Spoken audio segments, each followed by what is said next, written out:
এই যে দেখেন ফুটপাত দিয়ে মানুষ কিভাবে যাতায়াত করতেছে, তাও মোটর বাইক নিয়ে। মানে কিচ্ছু বলার নাই, মানুষ যে কবে সচেতন হবে। এই যে দেখেন দেখেন, আরে মানুষ দেখছেন এখনই কিন্তু সিগন্যালটা ছেড়ে দিছে, তো খুব যে একটা লাভ হয়েছে বা খুব আগে চলে যেতে পারতেছে এমন কিন্তু কোনো কিছু না। এই আমি দেখাইতেছি, ওই যে ফুটপাত ইউজ করছে ওই যে সামনের বাইকটা, তো মানে কি দরকার হইল ভাই এগুলার জন্য? মানে মূলত যারা বাইকার, ঠিক আছে, যারা অ্যাজ এ বাইকার, ওদের প্রচুর পরিমাণে বদনাম হইতেছে এই সমস্ত কিছু কেয়ারলেস মানুষের জন্য, ঠিক আছে, যাদের মধ্যে কোনো ডিসিপ্লিন নাই, যাদের মধ্যে কোনো মানবতা নাই, কোনো সচেতনতা নাই, ঠিক আছে।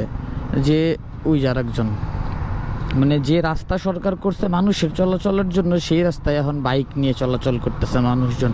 হাইরে যে রাস্তা ফ্রি, তারপরে এই যার একজন যাইতেছে।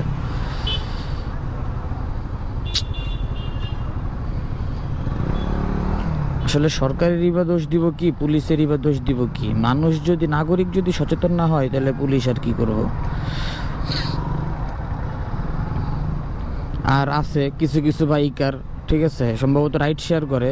তো যদি এরকম কেউ আমার ভিডিও দেখে থাকেন, প্লিজ আপনারা কেউ কষ্ট নেবেন না। তো কিছু কিছু মানুষ আছে যে ছোটো ছোটো হুন্ডা নিয়ে যে রাইড শেয়ার করে, ঠিক আছে, তারা কি করে একদম হুন্ডার মানে পিছে মাঠগার্ডের সাথে সামনের চাকা লাগাই দিয়ে রাখে, এমন একটা অবস্থা। কেন রে ভাই? মানে এরকম মিশায় রাখতে হবে কেন, বা লাগাই দিতে হবে কেন? একটু ফাঁক রাখলে কি হয়? মানে সামনে মানে ওরা কোনো কিছুই জানে না, ওদের মধ্যে বাইকার মূল্য মানে একটা বাইকারের যে ন্যূনতম জ্ঞান থাকে, কমন সেন্স থাকে, সেই কমন সেন্সটাই তাদের মধ্যে নাই। এদিক দিয়ে চাপ দিব হুটহাট কইরা, ওদিক দিয়ে চাপ দিব, একদম মিশায় রাখবো। একটা বাইকের থেকে একটা বাইক মিনিমাম 1 হাত ডিস্টেন্স রাখা উচিত, মিনিমাম 1 হাত ডিস্টেন্স রাখা উচিত, কিন্তু পারে না একদম হোন্ডার উপরে উঠাই দিতে। মানে কি আর কইতাম, মানুষ মানে কতটা যে কেয়ারলেস হইছে, কেয়ারলেস যেমন তেমন মানে ডিসিপ্লিনলেস, মানুষের মধ্যে কোনো ন্যূনতম ডিসিপ্লিন নেই। মানুষ আগাবে কিভাবে? এই দেখেন এদিকে জটলা লেগে গেছে, কিরে ভাই, মানে পুরা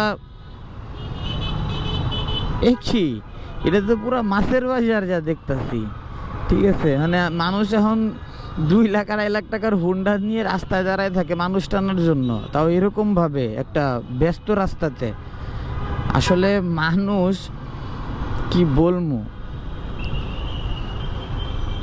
আমি যতটুকু জানি যে এই যে পাঠাও যে অ্যাপসটা, এটা মূলত স্টুডেন্টদের জন্য বানানো হয়েছিল বা বের হয়েছে, যেটা পার্ট টাইম হিসেবে অ্যাপসটা জোস, যে মানুষ বা স্টুডেন্টরা যখন ফ্রি টাইম থাকে, যাদের বাইক আছে, তারা পার্ট টাইম হিসেবে এই কাজটা করতে পারে। এদিক ওদিক দেখা গেল যে কলে 2-1টা মানুষকে যদি তারা লিফট দেয়, তাতে তাদের যে টাকাটা পাবে, তারা ওই টাকাতে তাদের বাইকের তেল ভরা থেকে শুরু করে নিজের পকেট খরচাটা চলে যাবে। এই দ্যাটস ওয়াই এই অ্যাপসটা তৈরি করা।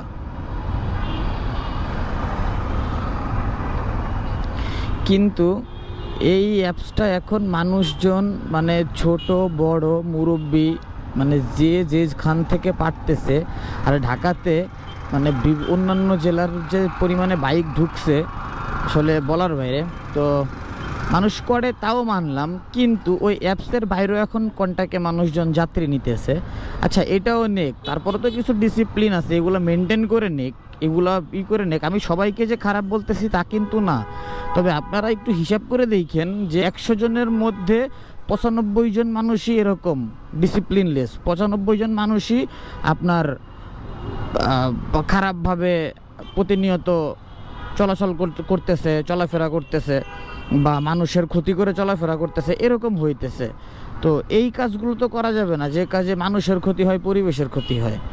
যেমন গুলশান 1 নম্বরে যেরকম জটলা বাইদার রয়েছে, এতে জ্যাম তো আরও কমবে না, কখনো আরও বাড়বে। তাদের জন্য কি দরকার, তারা দাঁড়াইলেও দাঁড়াইতে পারে, তবে একটা ডিসিপ্লিন আছে, একটা সুন্দর মাধুর্যতা আছে, তারা ওরকম সিরিয়ালি দাঁড়াই থাকুক, তা না, এরকম কখনোই করবে না। মানে আসলে পুলিশও অতিষ্ঠ হয়ে যায়। তো কালকে লাস্টে একটা পুলিশ যখন একটা কথা বলছিল, ভাই পুলিশের কি এতই দায় ঠেকছে যে আপনাদেরকে হাতে ধরে ধরে এগুলো করাইতে হবে? আপনারা কি ভাই, মানে এর থেকে লজ্জাজনক, মানে আমি যে শুনছি কথাটা, আমার সামনেই বলছে একজনকে। তো আমি যে কথাটা শুনলাম আমার নিজের কাছেই লজ্জা লাগছে, কারণ এজ আমি একটা বাইকার, আমিও বাইক চালাই, ঠিক আছে। আমি উল্টাপাল্টাভাবে বাইক চালানো খুব কমই পছন্দ করি, আর আমার টার্গেট থাকে যে আমি বিভিন্ন জায়গা বাইক নিয়ে ট্রাভেল করব, এইটাই। কিন্তু তাই মানুষের এই কথাগুলা কেন শুনবো? যে পুলিশ, সেও মানুষ, আমিও মানুষ, তো সে আমাদের সেবা দেওয়ার জন্যই তারে পুলিশ বানানো হয়েছে। তো তার জন্য এমন কোনো কিছু করা যাবে না যে ওই পুলিশও একটা কথা বলে বসতে পারে। আমার অপরাধ কেন পুলিশ দেখবে যে না আমি অপরাধী, আমি অপরাধ করছি? আমি এমনভাবে বাঁচবো যে আমাকে পুলিশ কেন কোনো কেউ বলতে পারবে না যে না এই কাজটা আমি অপরাধ করছি, ভুল করছি। সো এই তো আপনারা কেউ আমার ভিডিও দেখে কষ্ট পায়েন না, মানে আমি তার জন্য এক্সট্রিম লেভেলের সরি। ভালো থাকবেন সবাই, সুস্থ থাকবেন, আল্লাহ হাফেজ।